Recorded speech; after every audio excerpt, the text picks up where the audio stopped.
Megastar Chiranjeevi గారి పుట్టినరోజు, మరి ఆయన పుట్టినరోజు సందర్భంగా మీరు ఏం చెప్పదలుచుకున్నారు ఆయన గురించి? పుట్టినరోజు సందర్భంగా ఇంకా ఇలాంటివి చాలా జరుపుకోవాలని ప్రజలు కోరుకుంటారు. ఎందుకంటే ఎప్పటి నుంచో అందరికి ఫేమస్, పెద్ద దిక్కుగా వాళ్ళ వాళ్ళ ఊనియోలలో కానీ సినిమా షూటింగ్ల హీరోలలో కానీ ఒక పెద్ద దిక్కులాగా ఉంటాడు. అంటే కొంతమంది బయటకు వస్తాయి, అంటే ఏం చేసిన సాయమే కానీ ఏదే కానీ కొంతమందికి తెలియక ఆయన అది ఇది అని అంటారు. లోపలకు ఇప్పుడు పేద వాళ్ళకు భోజనాలు అరేంజ్ చేయించాడు వాళ్ళ కొడుకు కూడా. లోపల ఆయనకు నచ్చిన వాళ్ళకి ఆయన చేస్తాడు, అందరికి చేస్తారా? అంటే అమ్మ ఇప్పుడు సినిమాల విషయంలో కానీ అండ్ ప్రజలకి సేవ చేసే విషయంలో కానీ అండ్ ఎవరికైనా ప్రాబ్లం వస్తే దాన్ని సాల్వ్ చేసే విషయంలో కానీ ఆయన్ని పెద్ద దిక్కులాగా చూస్తారు. సో ఆయనను చూసి ఇప్పుడు వస్తున్న హీరోలు కానీ యూత్ కానీ ఏం నేర్చుకోవాలమ్మా? చాలా నేర్చుకోవాలి కదా. ఆయన ఎందుకంటే అటు ఇటు గొడవలు పెట్టకుండా దాన్ని వాళ్ళ మధ్య కూర్చొని దాన్ని సాల్వ్ చేసి ఎవరికి నచ్చ చెప్పేది వాళ్ళకి చెప్తాడు. అంటే అలా ఒక పెద్ద దిక్కులాగా పేరు తెచ్చుకుండు కదా. అందుకే అలా పొద్దున్న నుంచి కూడా ఆయన తీసిన సినిమాలో ఒక 2, 3 పోయినాయి కదా. ఒక్క సినిమా అన్న ఫెయిల్ అయిపోయినాయి అన్నట్టు లేదు కదా. అన్ని సినిమాలు అసలు ఒక్క మాటలో చెప్పాలంటే చిరంజీవి సినిమాల మీదికి ఇప్పుడు ఇంతమంది తీస్తారా, ఇన్ని కోట్లు పెట్టి తీస్తారా? ఆయన కోట్లు పెట్టి తీయని సినిమాలు రాధిక చిరంజీవి, విజయశాంతి చిరంజీవి, రాధిక చిరంజీవి, అభిలాష్ సినిమా రాధిక వాళ్ళిద్దరు ఎన్నిట్లు కొట్టిన ఆ సినిమా పాటల్లాగా ఆ స్టెప్పుల్లాగా ఆయనలాగా ఇప్పుడు ఎవరు తీస్తారో చూపి. కొడుకు కాదు ఎవరు ఆయనని ఇక మించి రాలేరు, కూడా రాడు. ఒక్క మాటలో చెప్పాలంటే ఆయన అప్పుడు మంచి సినిమా, మంచి పేరు తెచ్చుకుంటే సినిమాలలో. పుట్టినరోజు శుభాకాంక్షలు చెప్తారా? మరి ఆయనకు పుట్టినరోజు శుభాకాంక్షలు ఇంకా ఎన్నో ఇలాగ చాలా జరుపుకోవాలని కోరుకుంటున్నాను. ఆకాశంలో ఉంటుంది స్టారు, నా గుండెల్లో ఉంటాడు మెగాస్టారు, ఇది లైన్లో ఉంటుంది పవరు, ట్రాన్స్పోర్ట్లో ఉంటుంది మెగా పవరు. చిరంజీవి గారికి అడ్వాన్స్ హ్యాపీ బర్త్డే. చిరంజీవి గారికి many happy birthday returns day. రేపు మా దేవుడు బర్త్డే. ఆయన బర్త్డేకి రేపు మన మెగాస్టార్ ఫ్యాన్స్కి అందరికీ ఒక పండగ వచ్చింది అనుకోవడమే. ఆయన బర్త్డే తరపు ఒక పండగ, మా మెగాస్టార్ ఫ్యాన్లందరికీ ఒక పండగ వచ్చింది అనమాట మాకు. ఇప్పుడు చిరంజీవి గారిని తెలుగు సినిమా ఇండస్ట్రీ మొత్తానికి కూడా బాస్ అని పిలుస్తూ ఉంటారు. ఎవరికి ఏ ప్రాబ్లం వచ్చినా కూడా ఆయన దగ్గరికి పోతారు. సో అంత మంచి మనసు నిజంగా చిరంజీవి గారికి ఉంది అంటారా, లేకపోతే ఆ పేరు కోసం అట్లా చేస్తారా? లేదు, ఆయన మంచి మనసున్న మహారాజు కాబట్టి ఆయన అందరూ దేవుడు అని అనుకుంటారు. ఆయన దేవుడు శ్రీ మంజునాథ సినిమా చూసాము, ఆయన దేవుడనే మేము కొలుసుకుంటాము. ఎందుకంటే ఎవరికి సాయం వచ్చినా సరే ఆయన ముందుంటాడు. ఆ ఒకరనమాట ఇద్దరు అనమాట ముగ్గురు అనమాట నలుగురు ఇప్పుడు వేల లక్షల కోట్లలో మంది ఆయన ఫ్యాన్స్ అందరూ మంది సాయం చేస్తూనే ఉంటారు ఎవరికి వచ్చినా సరే. కానీ ఇండస్ట్రీలో అందరూ ఉన్నారు, హీరోలు అందరూ ఉన్నారు, అందరూ చేస్తున్నారు. కానీ అందరికంటే ఏంటంటే ఎక్కువ మన చిరంజీవి గారు ఎక్కువ చేస్తున్నారు అనమాట. లేదు, స్వార్థం అనేది ఆయన బ్లడ్లోనే లేదు. ఆయన బ్లడ్డే ఒక మంచితనము, ఆయన బ్లడ్డే ఒక ఇదనమాట. ఆయన ఏదైనా సరే ఒక మంచితనం కోసమే ముందంతుడు, చెడుకు మాత్రం ఎప్పుడు వెనకనే ఉంటాడు ఆయన. అన్ని మంచి మాటకే. చిరంజీవి గారు అంటే మీరు ఏం చెప్తారు? ఒక్క మాట. చిరంజీవి గారు అంటే మా దేవుడు, కానీ అందరికీ మంచిగా చేస్తాను కాబట్టి మా దేవుడు అనమాట. ఫస్ట్ మా తల్లిదండ్రులు, ఆ తర్వాత మా చిరంజీవి గారే. మేము పుట్టి నుండి ఆయన్నే ఇచ్చేసుకుంటున్నాము. మా చిరంజీవి గారే మా దేవుడు అనమాట. ఆయన చాలా మంచి మనిషి అనమాట, అందరికీ సాయం చేస్తారు. మొన్న కూడా ఈ మధ్యన ఒక మన రమేష్ అతనికి బాగులేకపోతే ఒక 5 లక్షలు ఆయన డొనేషన్ ఇచ్చినారు. అందరూ ఉన్నారు కదా, అందరూ సాయం చేయాలి కదా. తల ఇంత సాయం చేస్తుంటే వాళ్ళు కూడా పెద్దలు అవుతారు కదా. అందరూ అన్ని సినిమాలు చేశారు కదా. ఏదైనా సరే మన మెగాస్టార్ గారే ముందు ఉంటాడు, ముందు అడుగు అంతే. ఒకే అడుగు, ఒకటే మాట, ఒకటే ఇదనమాట మన మెగాస్టార్. ఎంతమంది హీరోలు వచ్చినా అతనికి మాత్రం సాటి రారు. ఎందుకంటే చిరంజీవి సినిమాలు ఒకప్పట్లో ఎంత బాగుంది. చిరంజీవి అనే కాకుండా అంటే ప్రతి ఒక్క హీరో, జగపతి బాబు కానీ, శ్రీకాంత్ కానీ, ప్రతి ఒక్క హీరో కానీ హీరోయిన్ అప్పట్లో ఉన్న వాళ్ళు చాలా మంచిగా చేస్తారు. వాళ్ళు చేసే ప్రతి ఒక్క సీన్కి కానీ, ఒక సాంగ్కి కానీ ఒక అర్థం ఉంటుండే. కానీ ఇప్పట్లో అట్లా లేదు. కోట్లు ఖర్చు పెడుతున్నారు కానీ ఒక్క సినిమా కూడా కరెక్ట్ న్యాయం చేయట్లేదు. కానీ అప్పుడు మెగాస్టార్ చిరంజీవి లాంటి వాళ్ళు, నాగార్జున లాంటి వాళ్ళు, జగపతి బాబు లాంటి వాళ్ళు చేసే సినిమాలు చూస్తుంటే ఏడుపు వచ్చేది, నవ్వులు వచ్చేటివి. కానీ బట్ ఇప్పుడు అట్లాంటివి ఏమీ లేవు. పిచ్చి మొత్తం పిచ్చి అయిపోయింది. సినిమా ఇండస్ట్రీ మొత్తం పిచ్చి అయిపోయింది. మేడం ఇప్పుడు చిరంజీవి గారి 158వ సినిమా రాబోతుంది. ఇన్ని సినిమాలు కానీ ఇప్పుడు సమాజంలో సేవా కార్యక్రమాలు అంటే బ్లడ్ బ్యాంక్ కావచ్చు, లేకపోతే ఆక్సిజన్ సిలిండర్లు కావచ్చు, సో ఈ విధంగా ఎన్ని చేసినప్పటికీ కూడా ఆయన్ని మాత్రం ఇండస్ట్రీలో ఒక స్వార్థపరుడు అని ఒక ముద్ర కూడా వేశారన్నమాట. అది నిజమంటారా? నిజం కాదని. ఎందుకంటే ఎవరైనా మంచి చేస్తే అలాగని అంటారు కదా. చెడు చేసిన వాళ్ళకి ఏమన్నారు, మంచి చేసిన వాళ్ళని ఖచ్చితంగా మాటలు వస్తాయి. అది చిరంజీవి గారికనే కాదు, ఎవరికైనా కానీ. అంటే ఇంకోటి మేడం, అంటే ఉన్నటువంటి యంగ్ హీరోల్ని కొంతమంది ఆయన తొక్కేశాడు అని చెప్పేసి, ఉదయ్ కిరణ్ లాంటి వాళ్ళు, సో ఇట్లా తరుణ్ లాంటి వాళ్ళందరినీ కూడా తొక్కేసి ఆయన పైకి వచ్చాడని చెప్పేసి అంటారు. వాళ్ళని ఏమతను తొక్కేలేదే, వాళ్ళ కిస్మత్లో అంతవరకే రాసి పెట్టింది కాబట్టి అంతవరకే జరిగింది. వాళ్ళకి టాలెంట్ లేక అతను తొక్కేశాడంటే అది ఎంతవరకు కరెక్ట్? అది చాలా తప్పు మాట. అండ్ ఇంకోటి మేడం, చిరంజీవి గారి డాన్స్ కున్నంత ఆ గ్రేస్ గానీ అందం ఇప్పట్లో ఎవరికి లేదు, ఆ జోష్ లేదు. ఇప్పట్లో ఎవరికి లేదు, అంత జోష్ లేదు, అంత డాన్స్ రాదు, ఆ సాంగ్లలో మీనింగ్ లేదు, ఆ సినిమాలలో ఒక అర్థం లేదు ఈ రోజులలో మటుకు. చిరంజీవి అప్పుడు డ్యాన్స్ వేస్తుంటే అబ్బని తీయని దెబ్బ సాంగ్ అని చిట్టపట్ట సాంగ్స్ ఉంటాయి, ఎంత బాగుండేటి. అసలు ఇప్పుడు ఎవరైనా గుర్తు చేస్తున్నారా? ఇప్పుడు ఆ సాంగ్ లెటర్ని పెట్టుకొని వెళ్తే ఇప్పుడు అందరూ మళ్ళీ పాత సాంగ్లోకి వెళ్ళి లాంగ్ డ్రైవ్లకు అదే సాంగ్స్తో వెళ్తున్నారు, కానీ ఈ పిచ్చి సాంగ్స్ అయితే ఎవరు వినట్లేదు. ఓకే మేడం, ఓవరాల్గా ఒక్క మాటలో చిరంజీవి గారి గురించి చెప్పాలంటే చిరంజీవి గారు చాలా బెటరు. తనకి ఇంత ఏజ్ వచ్చినా కానీ ఇంకా సినిమాల కోసం జనాలకి అంటే ఆనందపరచడం కోసము అంటే కృషి చేస్తున్నాడు కదా. తన ఓపికకి తన శక్తికి చాలా ధన్యవాదాలు. Wish many more happy returns of the day Chiranjeevi గారు. ఇలాంటి పుట్టినరోజులు మరెన్నో జరుపుకోవాలని మా సినీ ఫీల్డ్ మొత్తం కోరుకుంటున్నాము. ఓకే.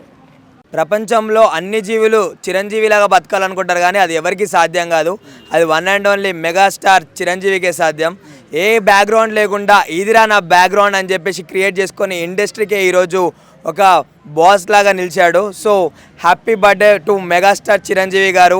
మీరు ఇలానే ఎల్లకాలం ఇలా చల్లగా ఉండి ఎన్నో బర్త్డేలు జరుపుకొని మాలాంటి వాళ్ళకి 70mm స్క్రీన్ మీద కనిపించి మాకు ఒక ఆనందాన్ని ఇస్తే మాకు అది చాలు. సో మీరు మెగాస్టార్ చిరంజీవి గారు అంటే తెలుగు సినిమా ఇండస్ట్రీకి బాస్ అని చెప్పేసి మనం అనుకుంటాం, కానీ అట్ ది సేమ్ టైం చాలా మంది యంగ్ హీరోల్ని తొక్కేసిన ఘనత కూడా ఆయనకే సొంతమని అంటున్నారు. సో దానికి ఎంతవరకు మీరు సంవాదిస్తారు? టాలెంట్ ఎవడబ్బా సొమ్ము కాదన్న, టాలెంట్ ఉంది కాబట్టి మీరు తొక్కినట్టు ఫీల్ అవుతుర్రు. మీరు కూడా మీ టాలెంట్ ఏదో ఉందో అది బయటకు రప్పించుకోండి. మీరు కూడా ఏమంటారు ఎదగండి. ఆల్రెడీ బాసే చెప్పిండు బ్యాక్గ్రౌండ్ లేకుంటే ఎంతోమంది వచ్చిరని చెప్పేసి. సో మీరు బ్యాక్గ్రౌండ్ అన్న వితౌట్ బ్యాక్గ్రౌండ్ వచ్చి మీ టాలెంట్ ఉందో మీరు చూపెట్టండి, అంతేగాని మా చిరంజీవి మీద వాడి మా చిరంజీవికి టాలెంట్ ఉందని అంటే. ఇప్పుడు ఒకటే చెప్తా, ఇగో చాలామంది హీరోలు ఏమనుకుంటారు చిరంజీవిలా కావాలనుకుంటారు, కానీ ఏ హీరో కూడా చిరంజీవి బౌండరీలు అంటే ఏదైతే రికార్డులు క్రియేట్ చేసిండో ఆ రికార్డులు కూడా ఏమంటారు టచ్ కూడా చేయలేరు. అందరు డ్యాన్స్ చేస్తారు, కానీ మా చిరంజీవి చేస్తుంటే ఆ డ్యాన్స్లో అందం అనేది ఉంటుంది. అది కదా పుట్టుకతో రావాలి ఏదైనా సరే, ఒకరి మీద ఏడిస్తే ఏది రాదు. సో నిజంగా చెప్తున్నా, అంటే ఈ ప్రపంచంలో ఎంతమంది హీరోలు ఉన్నా సరే చిరంజీవి మాత్రం ఏ హీరో కాలేడన్న. మీరు పాన్ ఇండియాలు తీయండి, ఏ హీరో అన్నది తీయండి, కానీ మా చిరంజీవిని టచ్ చేస్తే ఎవ్వరు రాలేరు. ఆయన గురించి చెప్పాలంటే ఏముంది, ఇప్పుడు ఒకప్పుడు జమానా కింద వచ్చిండు ఆయన ఒక హీరో అంటే ఇలా రామారావు తర్వాత ఆయన్నే చెప్పుకోవచ్చు. ఎందుకంటే చిరంజీవి గారు కాబట్టి ఆయన తర్వాత ఆయన వచ్చాడు. స్టైల్ అనేది ఒక మనం బ్రేకింగ్ డ్యాన్స్ అనేది చేసేదంతా ఎవరు అంటే చిరంజీవి అంటారు. కాబట్టి మనం తెలుగు విధానంగా మాట్లాడాలి అంటే తెలుగులో మనకు పేరు వచ్చిందంటే చిరంజీవి గారు. అంటే దాంతో పాటు చాలా మంది హీరోలను కూడా తొక్కేసే స్థానంలో కూడా ఆయనే ఫస్ట్ ఉంటాడని కూడా అంటున్నారు. అది ఎవడు అన్నట్టు వాడు అంటాడు, కానీ ఎవడు శాతగాక అన్ని ఎవడోడు అంటూనే ఉంటాడు. అది పక్కన ఆయన ఓ స్టార్ ఎదిగిండు. స్టార్ ఎదిగినప్పుడు ఆ పూర్తి విమర్శలు వస్తూనే ఉంటాయి, చేస్తూనే ఉంటాయి, ఏది పోతూనే ఉంటాయి. అది మనం దాన్ని పట్టించుకోదు కదా, పట్టించుకుంటే ఇంకా వేరే అవుతుంది. అంటే ఇప్పుడు ఆయన మంచి పనులు చేస్తున్నాను గొప్పగా మాట్లాడతాం, కానీ అది కూడా ఒక స్వార్థపూరితమైనటువంటి అది కూడా అని అంటున్నారు. సో అట్లా స్వార్థంగా నిజంగానే అట్లా చేసే మనిషేనా? కాదు, ఎందుకంటే స్వార్థం ఇదని ఆయనకేం అవసరం అండి వీళ్ళ దగ్గర రావడానికి. ఆయన ఏందో ఆయన తెలుసు, ఆయన స్థాయి ఏందో ఆయనకి తెలుసు.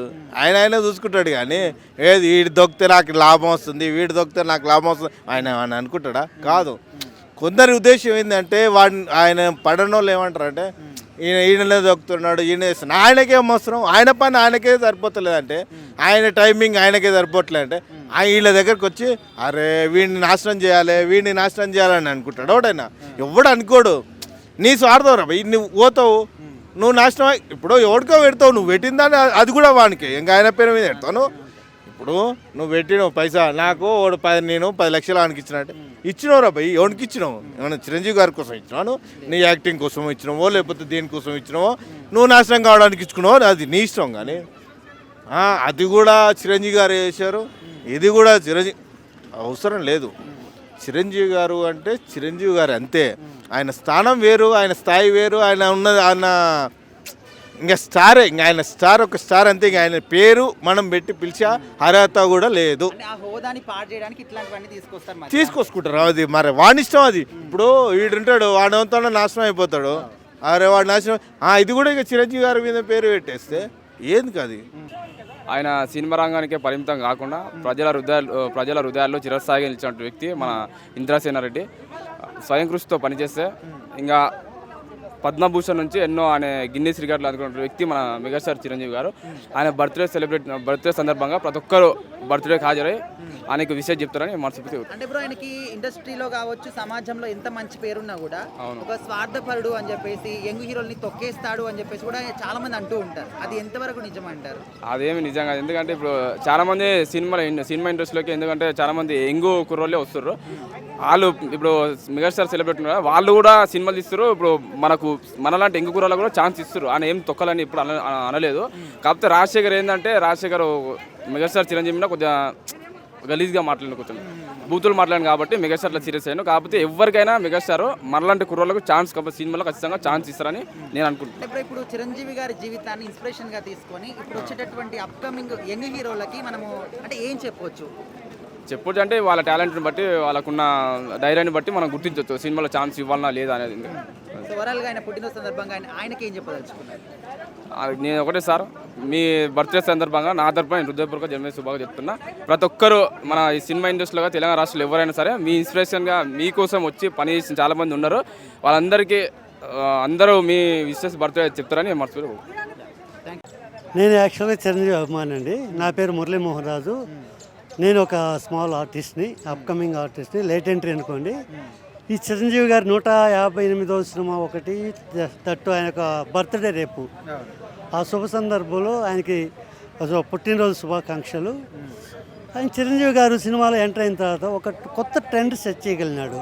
అంతకుముందు డ్యాన్స్ అనేది ఒక డిఫరెంట్ యాంగిల్స్లో ఉండేది, కానీ చిరంజీవి గారు వచ్చిన తర్వాత కొత్త వరవడి స్టార్ట్ అయింది.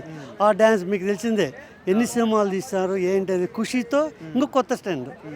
దాన్ని ఎలా అంటే ఏం చెప్తారు, డ్యాన్స్ కాకుండా అటువంటి సినిమాలు, కొత్త స్టోరీస్, కొత్త వెరైటీ సినిమాలు చేయడం జరిగింది.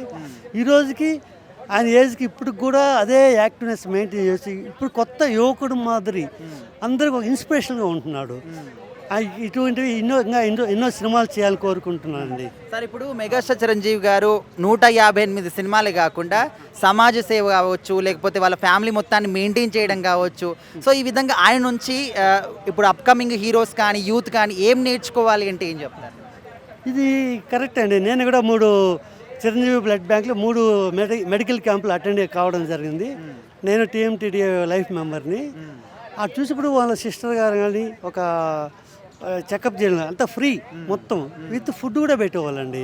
నేను 3 మెడికల్ క్యాంపులు అటెండ్ కావడం జరిగింది.